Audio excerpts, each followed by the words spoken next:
ได้หลังจากนั้นพระธาตุเจ้าจะได้มาจอดหน้าลานที่โค้งหน้าพารามพามเปียงหลวงพ่อท่านพระครูธรรมาภิรมย์ที่ปรึกษาเจ้าคณะอำเภอสันปะตองจะได้น้อมถวายสักการะและหลวงพ่อท่านพระครูสุนทรขันติรัตน์เจ้าคณะอำเภอสันปะตองน้อมถวายสักการะ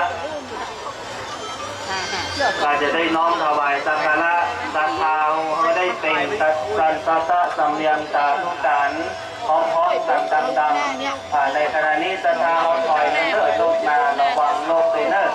พระธาตุอยู่ตั้งหลังนะครับเนอร์ศรัทธาเอาได้ปูจาสาธุยังท่าเจ้าจอมตองครั้งนี้เป็นครั้งที่6แห่งเวียงเชียงใหม่อันได้อัญเชิญเสด็จยังพระมหาจีนาท่าเจ้าพระตากินาโมรีท่าเจ้าเวียงจอมตองพระธาตุอยู่ตั้งหลังเนอบรรดาศรัทธาพ่อแม่พี่น้องทั้งหลายเมื่อพระธาตุจอดเสร็จจะได้น้อมบรรดาศรัทธาเฮาเมืองสันปะตองเวียงเมทัที่นี่เพื่อได้ตั้งอกตั้งใจจะได้น้อมกล่าวคำปูจายังพระมหาจีนาธาตุเจ้ารถขบวนขยับไปกันนะครับเด้อขยับไปข้างหน้าก่อนนะครับรถมหาจีนาธาตุเจ้านั้นอันได้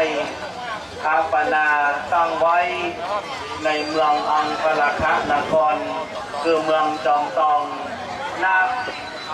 โกรักษาพระพเสบนยอดดอยชื่อว่าทองหลาง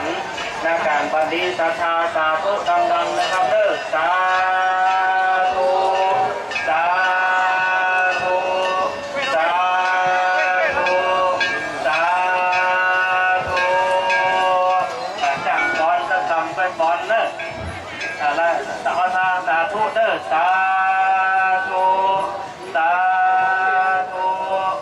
สาธุ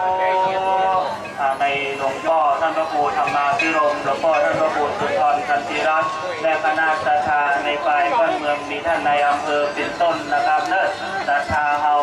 เรียนเชิญนั่งลงนะครับเนอะเราจะได้กล่าวคำปูจาพร้อมกันนะครับได้รับเมตตาจากหลวงพ่อท่านพระครูธรรมาภิรมย์และหลวงพ่อท่านพระครูสุนทรขันติรัตน์บรรดาศรัทธาพ่อแม่พี่น้องทั้งหลายอาจจะได้กล่าวคำบูชาพระธาตุเจ้าสรีจอมตองในโอกาสนี้นะครับได้เมตตาจากครูบาอาจารย์อันนี้หลวงพ่อรองเจ้าคณะอำเภอท่านพระครูจันทิพย์ธรรมาภินันท์ได้เมตตาตั้งนะโมสามจบและการศรัทธาเอาเก่าตามหลวงพ่อไปนะครับ